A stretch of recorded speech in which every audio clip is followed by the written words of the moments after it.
Salve aventureira, salve aventureiro, bom dia.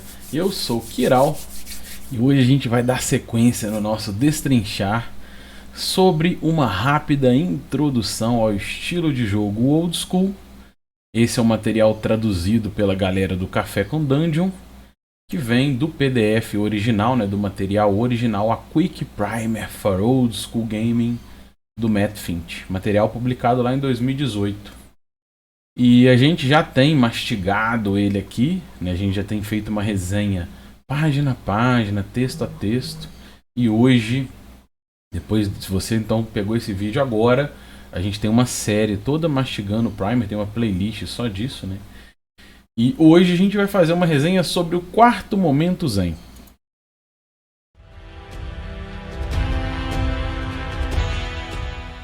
O quarto momento Zen, que é esqueça o equilíbrio de jogo.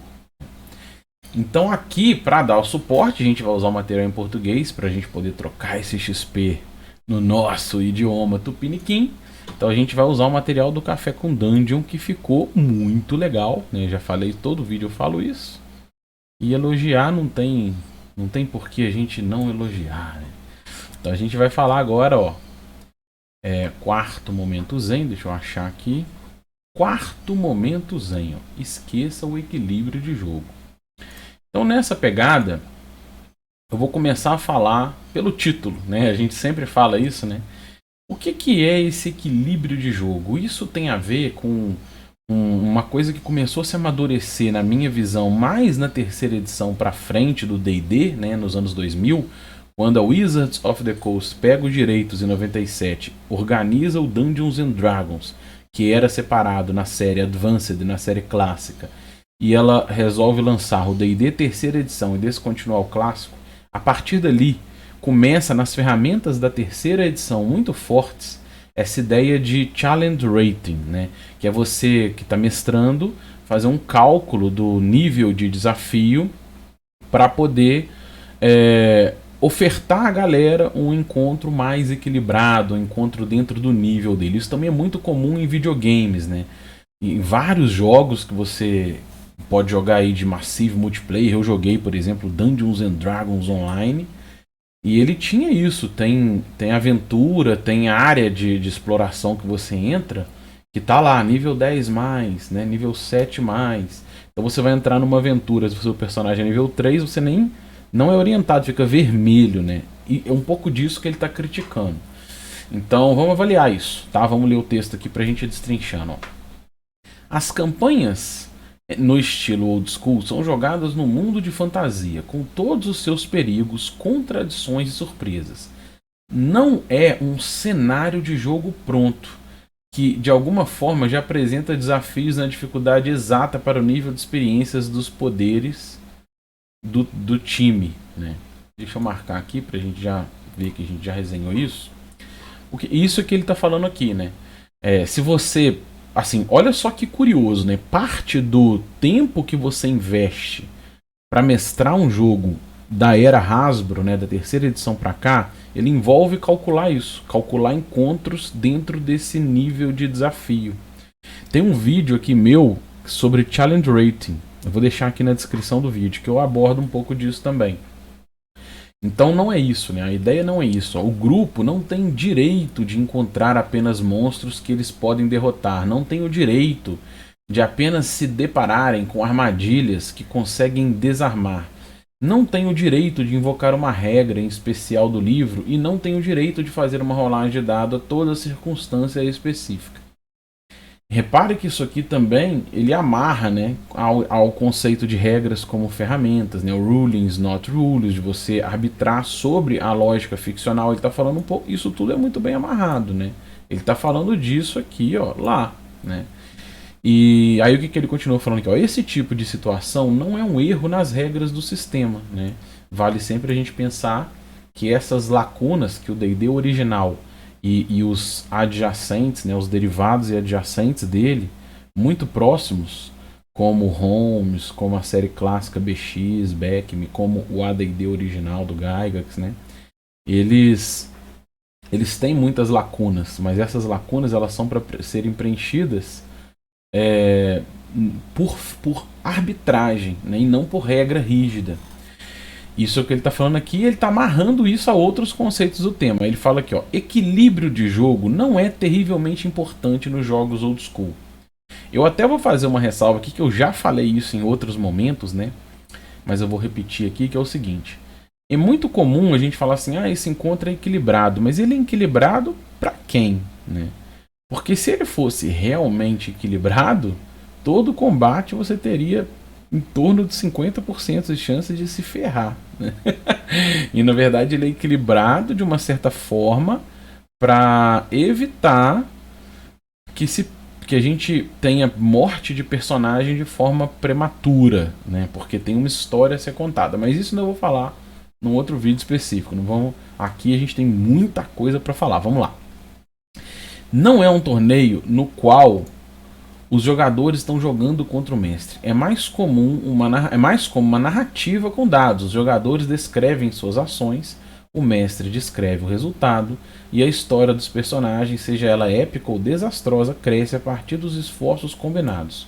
Os resultados surpreenderão a todos à mesa indistintamente. Então, olha como as coisas, assim, é por isso que eu falo que é importante a gente ter uma série de referências. Olha como as coisas se amarram, né?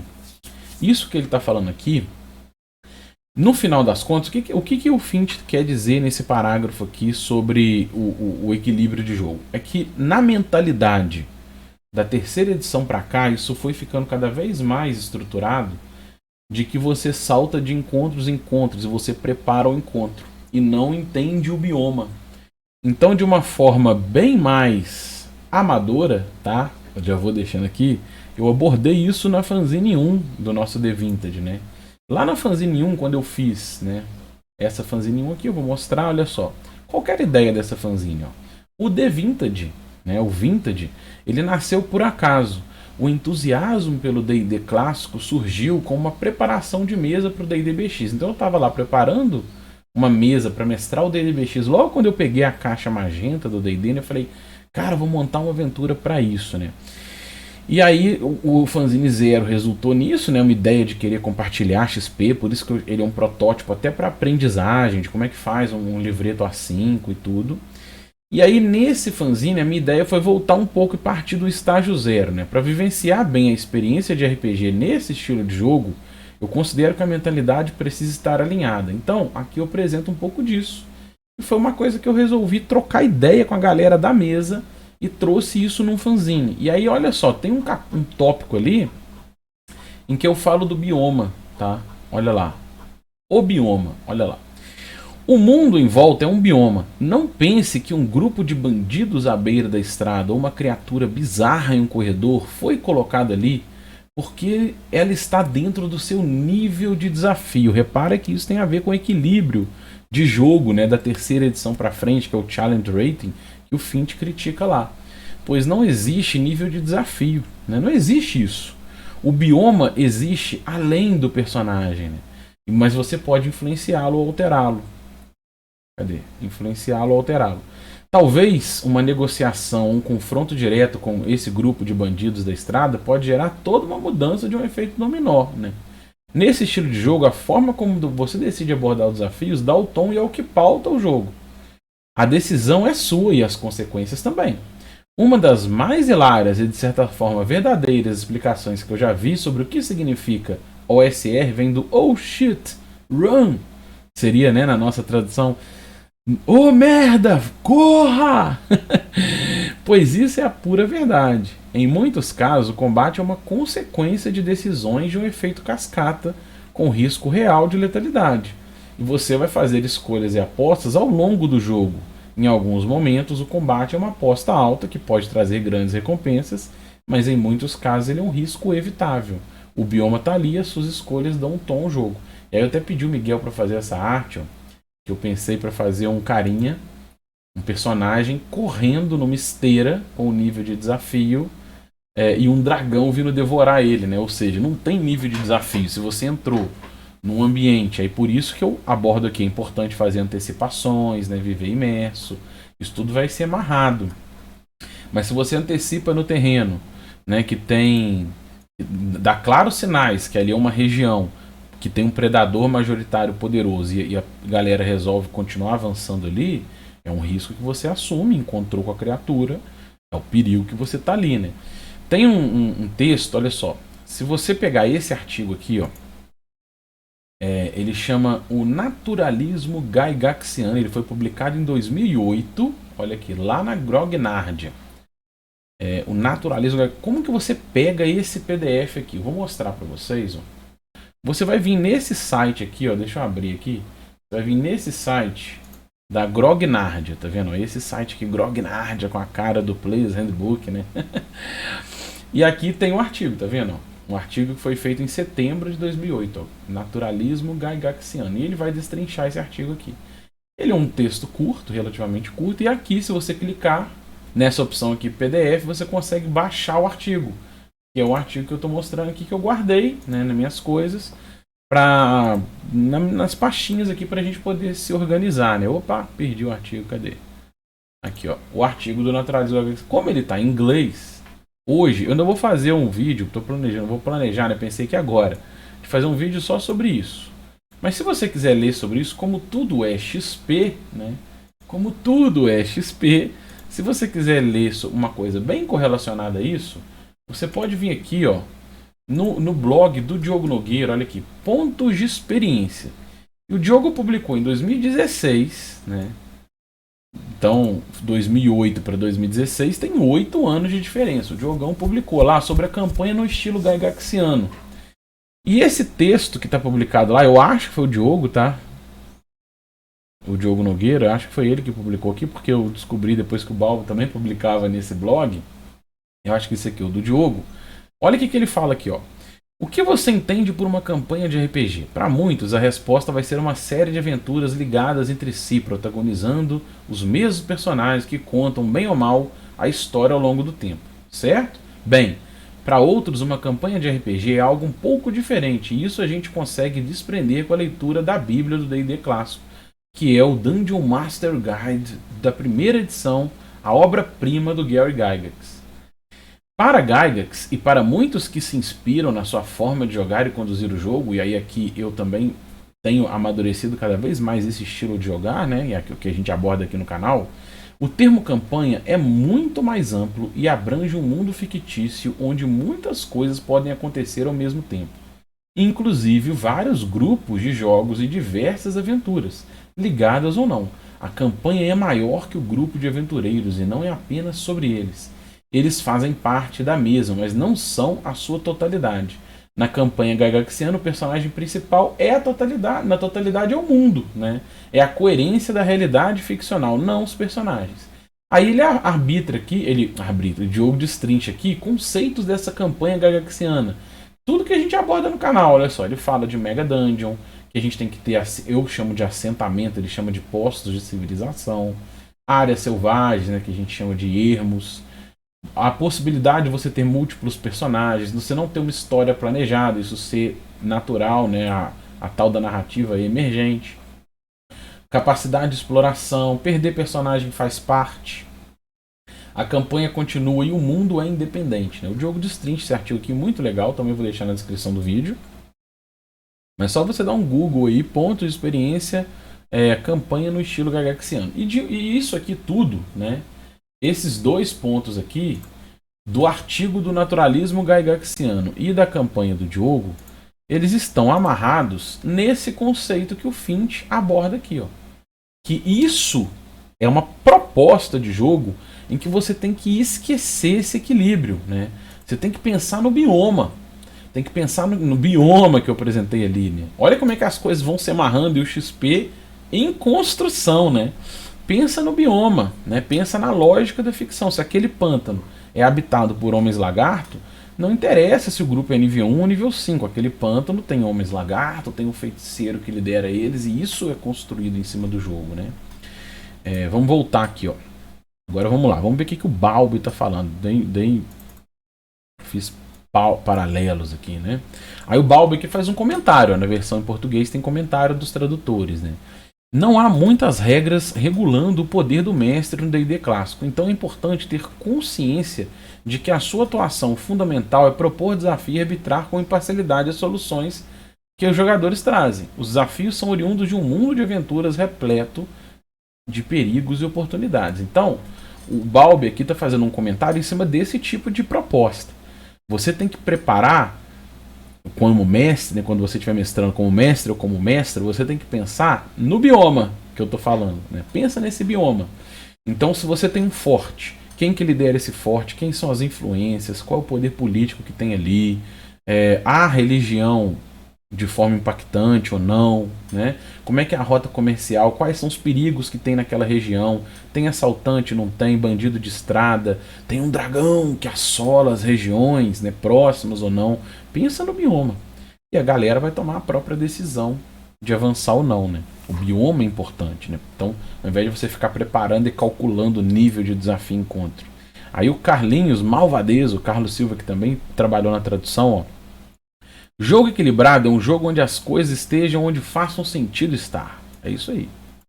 Um dragão não se torna mais nem menos poderoso para se compensar em poder com um grupo de aventureiros que tenta saquear uma fortuna. Aqui, inclusive, o Carlos está entrando num tema que interage com essa ideia de nível de desafio, que é até um peso que você não tem que ter como você estiver mestrando, né? Que é a ideia de você, nesse perigo, né, na hora de mestrar, de você errar o cálculo do nível de desafio e de repente o combate parecer muito perigoso pra galera. Aí você diminui o ponto de vida do dragão, né?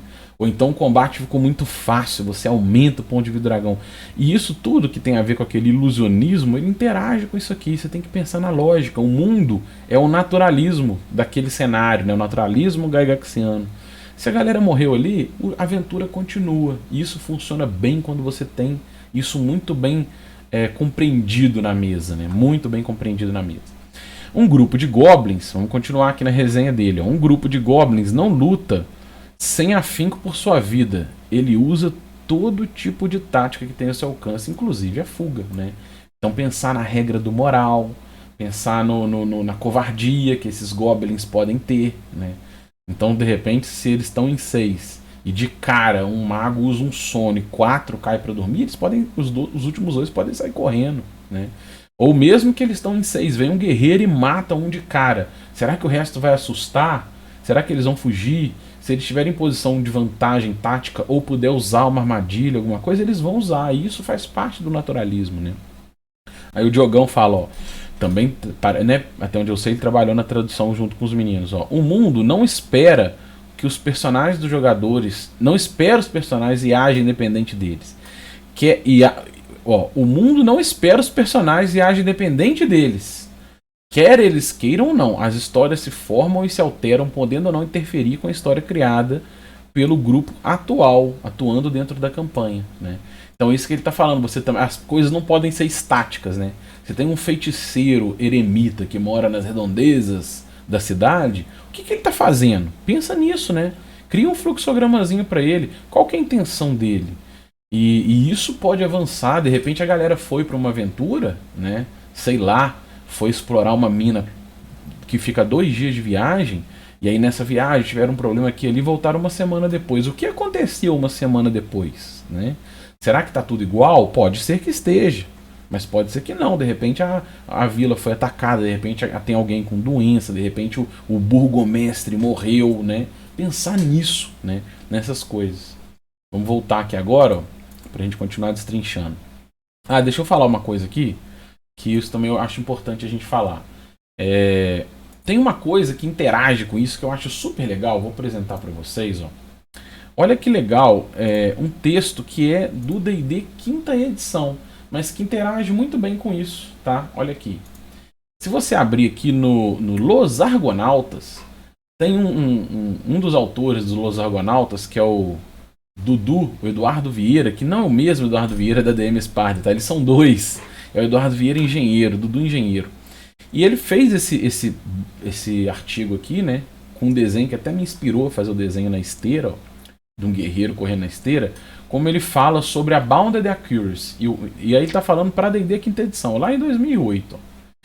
Aqui não é um artigo específico sobre o naturalismo gygaxiano, mas ele está falando sobre como esse problema de você calcular nível de desafio foi muito poderoso no D&D 3ª edição e na 4ª. Porque como o base ataque das criaturas, né, o dado de vida dos personagens subia muito rápido, você chegava em nível alto, você atacava mais 30, né, tinha perícias muito altas, você tinha que escalonar o cenário em volta com dificuldades, classe de armadura e criaturas parecidas. E que isso gerava um efeito esteira no jogo. Você não conseguia colocar criaturas de nível baixo melhores. Nesse artigo ele fala como a Bounded Accuracy, né, como essa janela mais achatada no design da quinta edição ajudou a evitar isso. Não tem a ver direto com o que a gente está abordando, mas é mais um trabalho, né, um português que você pode ler aí, que é correlacionado a esse sentimento de efeito esteira, de nível de desafio, que eu acho que vale também o XP para você pensar sobre isso, né? Agora vamos voltar aqui pra gente voltar a destrinchar o nosso Prime, porque senão o vídeo vai ficar gigantesco, ele já tá ficando muito grande. Vamos lá. Aqui eu achei um errinho, aqui é o quarto momento zen, eles colocaram um terceiro aqui, é o quarto, tá? E essa página aqui. As regras não são frases e o jogo não entra em colapso se alguém cometer um pequeno erro ou um personagem é temporariamente mais forte que os outros, ou o encontro é muito difícil, né? Às vezes o mestre toma uma decisão ruim, mas isso não é uma tragédia, né? Um jogo de RPG é como a internet, ela não vai se destruir se você apertar um botão errado. Equilíbrio de jogo não é uma questão crítica. Então o que o Finch está falando aqui, ó? Que existe um problema que não existe, né? Se gerou um problema que não existe, na verdade, que é essa ideia de que às vezes você fez um cálculo do nível de desafio pro seu grande vilão no arco do jogo, e a galera tem ali uma magia. Já dei esse exemplo aqui do Beholder, né?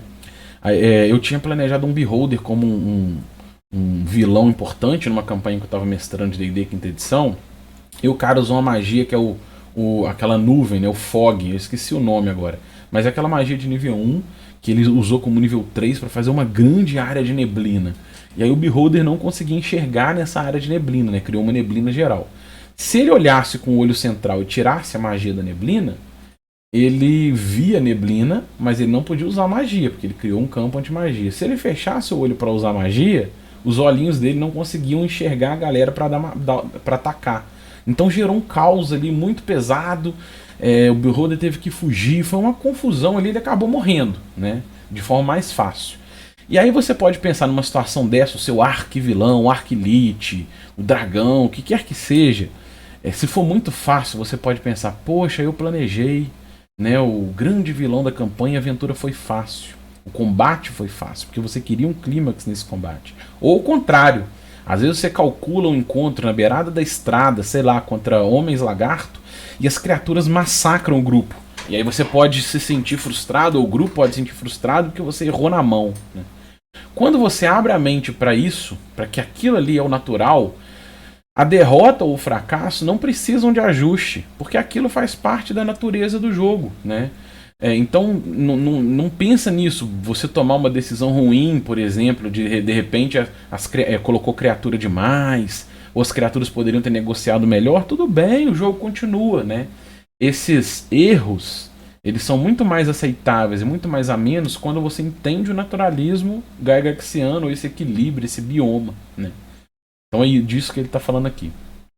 Enquanto que você ficar calculando encontros e tudo, você assume um erro ou interage com um problema que não existe, que é esse problema de calcular nível de desafio de forma adequada, né? E isso, na verdade, é até risório, né? Porque pensa só, um elemental do ar, por exemplo, ele apresenta um desafio muito diferente se vocês estão lutando na beirada de um penhasco ou no meio de um deserto, né? Orcs, por exemplo, se eles pegam de surpresa um grupo atravessando uma ponte num rio, uma ponte de cordas, e ameaçam cortar essa ponte, é muito mais perigoso do que dentro de uma arena. Então, até o Challenge Rating abre uma série de problemas que, na verdade, são problemas que não existem se você tem a mente para esse naturalismo, esse bioma. Vamos lá. A última coisa em relação ao equilíbrio de jogo, uma última coisa, né, que ele quer falar. Da mesma forma que um jogador não tem o direito de invocar uma regra que está no livro, o mestre não tem o direito jamais de dizer ao jogador o que o personagem dele decide fazer, né? Isso é óbvio, né? Essa é uma decisão do jogador, a menos que exista um encantamento em curso. Então, também é muito importante você não se preocupar, se você estiver mestrando, com o que a galera vai fazer, né? Isso é até um problema também que não existe. De você tentar antecipar o que eles vão fazer e aqui eu posso fazer isso, não preocupa com isso não. Abre a mente para o bioma, entenda como o bioma funciona e aí você vai mestrando, reagindo e interagindo a partir da decisão da galera. Quem mestra, quem joga, é quem pauta o fluxo do jogo. Se você entende esse bioma, você constrói o jogo junto a partir do bioma, né? O mestre num jogo de estilo old school tem muito mais poder que num jogo moderno e pode ter a tentação de ditar o que o personagem está fazendo também. Se isso acontecer, o jogo todo não passará de um cara contando uma história enquanto as pessoas estão rolando os dados, né? Muito bom o posicionamento do Fint aqui. Deixa eu só fechar com o comentário do Balbi. O maior fator de imersão no jogo é a agência. Ter as suas escolhas e decisões afetando o mundo de aventuras e gerando efeitos, sejam benéficos ou prejudiciais. Se não for por algo pautado nas mecânicas, não há por que passar a interferir nas decisões dos jogadores. Então o que ele está falando aqui, eu concordo com ele. A imersão tem muito a ver com a galera que está jogando entender que as decisões delas impactam. Então se eu vou virar para a esquerda, se eu vou virar para a direita, se eu vou entender esse mapa, se eu vou achar uma porta secreta, navegar por essa dungeon ou por essa área, dominar essa área, saber esses pontos de referência, isso vai impactar no jogo, né? Na hora que eu interagir com alguém, se você só salta de combate em combate, no final que a galera vai estar preocupada é se o personagem dele tá bom para saltar de encontro em encontro e combater e vencer o combate. Aí vem aqui, ó. O Fint tinha comentado isso, né? O Fint continua. Assim como nos jogos modernos, esse tipo de comportamento danifica profundamente a diversão do jogo, né? Você não faz movimento com peças de xadrez no seu adversário, de seu adversário. O Messi não joga com protagonistas no D&D original, nem no jogo moderno na realidade, né? Na verdade, eu concordo com ele, isso não deveria existir em nenhuma mesa, né? De você querer guiar o que o personagem vai fazer, ficar tomando decisão. A galera de repente toma uma decisão que você não quer e vai por um caminho que você não quer e você fica chateado. Ah, não, eu coloquei aqui um cara para ser o aliado deles e eles traíram o cara, que sacanagem. Abre a mente que você tá mexendo com o bioma e aí reage em cima disso, joga junto, né? E esse não é um jogo de xadrez. O que ele quer dizer aqui? Ó? Este não é um jogo de xadrez com qual as regras são objetivas e precisas. Em muitos casos elas funcionam como guias ou como métodos sugeridos. Isso aqui que ele está falando é o que a gente aborda muito no canal, que é a ideia de regras como ferramentas, né? O que está em vigor é a ficção, é o cenário, é a fantasia. O que faz sentido ali, essa lógica ficcional.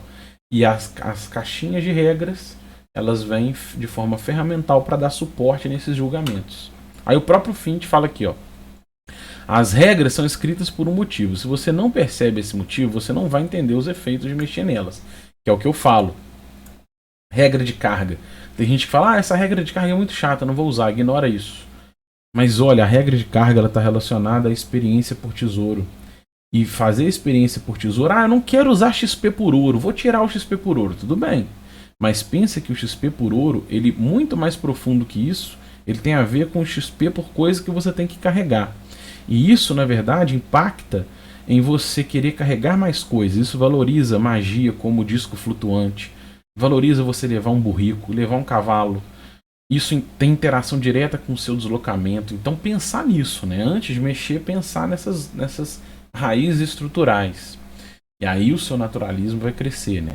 E aí o Balbi finaliza. É vital que o mestre dê parâmetros para que os jogadores façam escolhas dentro do jogo através das descrições provocativas e antecipações frente ao perigo, que é o que eu falei lá no caso do dragão, né? Se você vai colocar um dragão, não cai com um dragão de cabeça em cima do grupo. Saiu no encontro aleatório na viagem. Começa antecipando, né? Começa antecipando. Põe uma presa, põe uma área queimada de repente por uma baforada, né? E aí eu falo aqui sobre antecipação, né? Dá uma lidinha aqui também, ó. Tem muito episódio sobre isso também, quer ver, ó? Aposta aqui, ó. Antecipação.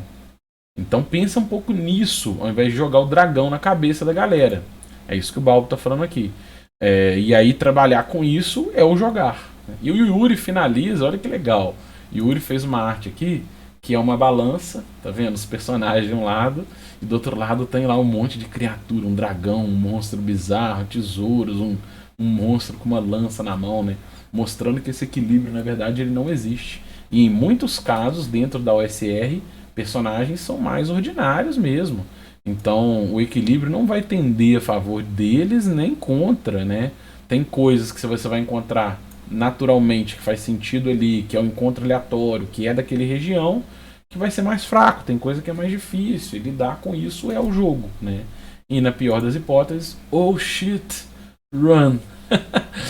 E é isso, tá? No próximo a gente continua falando sobre as dicas que o fim te dá, mas a gente aqui encerra os nossos momentos zen, né? Os 4 momentos zen.